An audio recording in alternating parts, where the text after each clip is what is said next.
நமஸ்காரம். இன்று நம்மளுடைய திருவள்ளூர் மாவட்டத்துல ஆவடிக்கு பக்கத்துல இருக்கிற பட்டாபிராம் சைடிங் அப்படின்னு சொல்லக்கூடிய இடத்தில், அதாவது மிலிட்ரி குவார்டர்ஸ் எல்லாம் இருக்கும். பட்டாபிராம் வேற, பட்டாபிராமுக்கு பக்கத்துல இருக்கிற சைடிங் அப்படின்ற ஏரியால ஒரு நாகர் பிரதிஷ்டை பண்ணியிருக்கோம். ஆக்சுவலா இது பண்ணி ஒரு ஒரு வாரம் ஆயிடுது. அது செஞ்ச விதம் அப்படிங்கிறது ரொம்ப ரொம்ப சாஸ்திரோக்தமா வேதத்துல சொல்லியிருக்கிற பிரகாரம் முன்னாடி நாள் ஜபங்கள் ஹோமங்கள் எல்லாம் செஞ்சு, மறுநாளும் அதே மாதிரி எல்லாம் செஞ்சு அஷ்டபந்தனம் சமர்ப்பணம் பண்ணி ஆவுடையார் சமேத நாகரை இந்த இடத்துல பிரதிஷ்டை பண்ணியிருக்கோம். இது ரொம்ப ரொம்ப முக்கியமான ஒரு விஷயம். எதனால ஆவுடையார் சமேத சர்ப்பம் அப்படின்னு பார்த்தீங்க அப்படின்னா, இருக்கிறதுலே ரொம்ப ரொம்ப பெரிய தோஷமா பார்க்கப்படுற தோஷம் நாகதோஷம் அப்படின்னு ஒண்ணு உண்டு நம்மளுடைய ஐதீகத்துல. அது எப்படி நமக்கு தெரியும் அப்படின்னு பார்த்தீங்கன்னா, நம்மளுடைய ஜாதகம் பார்த்தாலே கிளியரா தெரிஞ்சிடும். நிறைய பேர் இருக்கு அதுல. கால சர்ப்ப தோஷம், கால சக்கர தோஷம், அந்த கால சர்ப்பத்திலே ராஜயோகம் அப்படின்னு சொல்லுவாங்க. அதே மாதிரி தோஷம் அப்படின்னு சொல்லுவாங்க. அதுல சூரியன் கூட சேர்ந்திருந்தா பித்ரு தோஷம், சந்திரன் கூட சேர்ந்திருந்தா மாத்திரு தோஷம் அப்படின்னு ஒரு ஒரு கிரகத்து கூட சேரும் போதும் அந்த தோஷத்துக்கு நிறைய பேர்கள் உண்டு. அதே மாதிரி அந்த ராகு கேத்துக்கு உள்ள எல்லா கிரகமும் இருந்ததுன்னா அதுக்கு இன்னொரு பேர் உண்டு. இந்த மாதிரி எல்லா விதமான தோஷங்களுமே இந்த ராகு கேத்துன்னு சொல்லக்கூடிய அந்த சர்ப்பத்தை வச்சுதான் மேக்சிமம் சொல்லக்கூடிய தோஷங்கள், அதுக்கு செய்யக்கூடிய பரிகாரங்கள். அந்த பிராயஷ்சித்த பரிகாரங்கள் செஞ்சாலே நமக்கு இருக்கக்கூடிய அனைத்து பிரச்சனையுமே நிவர்த்தி ஆயிடும் அப்படின்னு சாஸ்திரம்.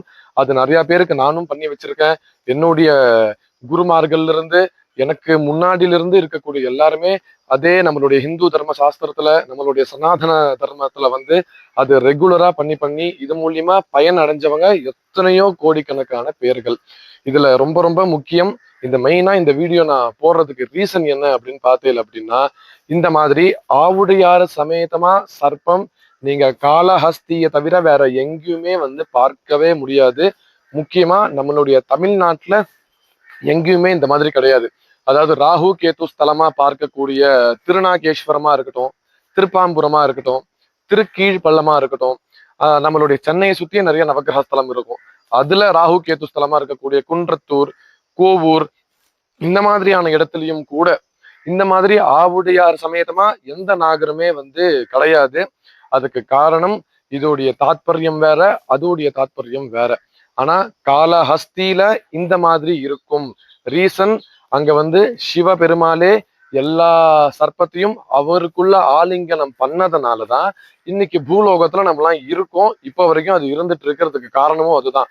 அந்த மாதிரியே அதோடைய மந்திரமே அங்க எந்த மாதிரியான பிரயோகத்துல பூஜா ஆராதனைகள் பண்ணாங்களோ அதே மாதிரி பூஜைகள் ஆராதனைகள் இங்க நம்மளுடைய திருவள்ளூர் மாவட்டத்துல ஆவடிக்கு பக்கத்துல இருக்கிற பட்டாபிராம் சைடிங் அப்படின்ற இடத்துல ஸ்ரீ செல்வ விநாயகர் ஸ்ரீ கல்யாண ராமருடைய ஆலயத்துல புதுசா நாகர வேதோக்தமா சாஸ்திரத்துல சொல்லி இருக்கிற பர்யந்தம் இந்த இடத்துல பிரதிஷ்டை பண்ணியிருக்கோம். இதுல ரொம்ப ரொம்ப விசேஷம் என்ன அப்படின்னு பார்த்தீங்க அப்படின்னா, நான் ஃபர்ஸ்ட் சொன்ன மாதிரி இந்த ஆவுடையாருடைய சக்தி என்ன அப்படின்னு ஃபர்ஸ்ட் நம்ம தெரிஞ்சுக்கணும். அந்த ஆவுடையார் யாரு யார் வச்சிருப்பா? ஈஸ்வரர். சிவலிங்கத்துக்கு கீழே மட்டும்தான் ஆவுடையார் இருக்குமே தவிர எனக்கு தெரிஞ்சு வேற எந்த சுவாமிக்குமே ஆவுடையார் அப்படிங்கிறது கிடையாது.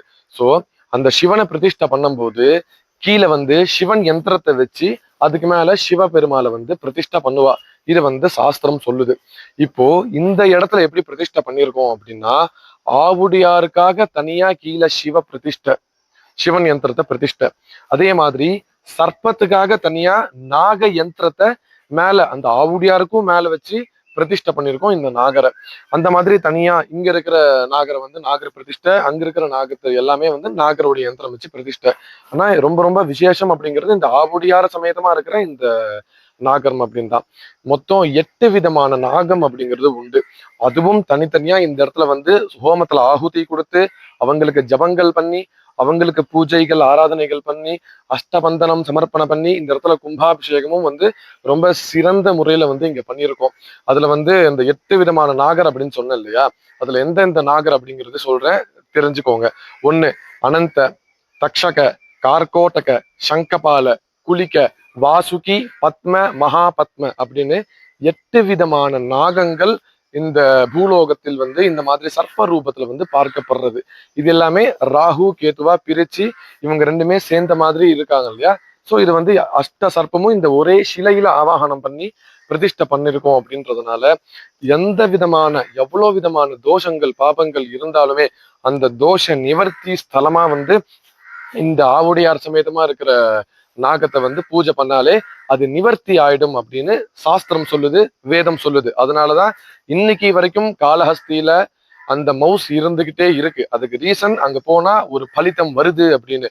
அதே மாதிரியான பலித்தம் இந்த இடத்துலயும் இப்போலிருந்து வர ஆரம்பிச்சிருக்கு அப்படின்றதுனால இதுவும் நம்மளுடைய தமிழ்நாட்டிலே இருக்குன்றதுனால ரொம்ப ரொம்ப விசேஷமா போச்சு. ஏன்னா இதுக்காக நம்ம காளஹஸ்தி வரைக்கும் போகணுமே அப்படின்னு யோசிச்சுட்டு இருக்கிறவங்க நம்மளுடைய ஸ்தலத்துக்கே வந்து அது தாராளமா நீங்க வந்து பண்ணிக்கலாம். அதனால எல்லா விதமான பாபங்களும் எல்லா விதமான தோஷங்களும் வந்து நிவர்த்தி ஆகணும் அப்படின்றதுனால இந்த இடத்துல வந்து ஒரு தர்மமான முறையில ஒரு பொதுவான முறையில எல்லாருக்காகவும் வந்து இந்த மாதிரி கோவில் நிர்வாகமும் சரி, நிறைய ஜனங்களும் சரி, இந்த இடத்துல இருக்கக்கூடிய ஜனங்களும் சரி, இதை வந்து ஒரு நல்ல எண்ணத்துல வந்து பிரதிஷ்டை பண்ணியிருக்கா இந்த மாதிரி சர்ப்பங்கள் எல்லாமே. ஸோ அதனால உங்களுக்கு வந்து குழந்தை பிரச்சனையா, குழந்தை பாக்கியம் இல்லையா, நீங்க இங்க வரலாம், சரியா போயிடும். அதே மாதிரி கல்யாண தடையா, திருமணத்துல ஏதாவது ப்ராப்ளம் இருக்கா, கல்யாண வாழ்க்கையில ஏதாவது பிரச்சனை இருக்கா, நீங்க இங்க வந்தா சரியா போயிடும். அதே மாதிரி உங்களுடைய பசங்க படிப்புல ஏதாவது பிரச்சனை இருக்கா, புதன் ராகு புதன் கேத்து சேர்க்க, அது இங்க வந்தா சரியா போயிடும். அதே மாதிரி கல்யாணம் செவ்வாய் சுக்கிரன் ராகு கேத்து கூட சேர்க்க இங்க வந்தா சரியா போயிடும்.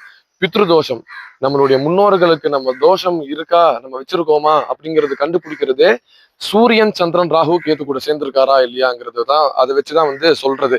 அதுவும் இருக்கா, அதுவும் இங்க வந்தா சரியா போயிடும். நமக்கு ஒழுங்கான வேலை இல்லையா, வேலை ஒழுங்கா நமக்கு ஸ்திரமா இருக்கணுமா, சனீஸ்வரர் ராகு கேத்து கூட சேர்ந்திருக்க கூடாது, அப்படி சேர்ந்திருந்தா இங்க வந்தா சரியா போயிடும். அந்த மாதிரி ஒரு ஒரு கிரகத்துக்கும் ஒரு ஒரு சூக்ஷ்மங்கள் உண்டு. அது எல்லாமே ராகு கேத்து கிட்ட சேர்ந்தா மட்டும்தான் பிரச்சனையா வந்து சேரும்.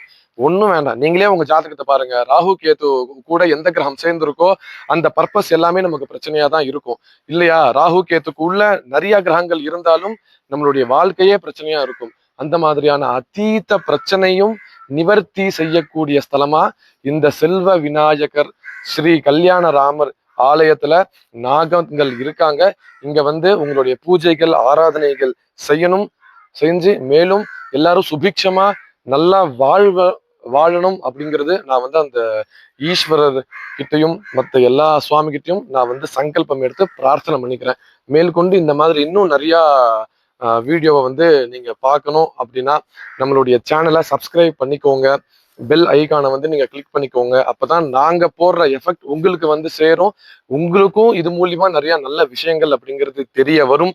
வேற ஏதாவது இந்த சம்பந்தப்பட்ட சந்தேகங்கள் ஏதாவது இருந்தாலுமே அது வந்து நீங்க கமெண்ட் செக்ஷன்ல நீங்க தாராளமா கேட்கலாம்.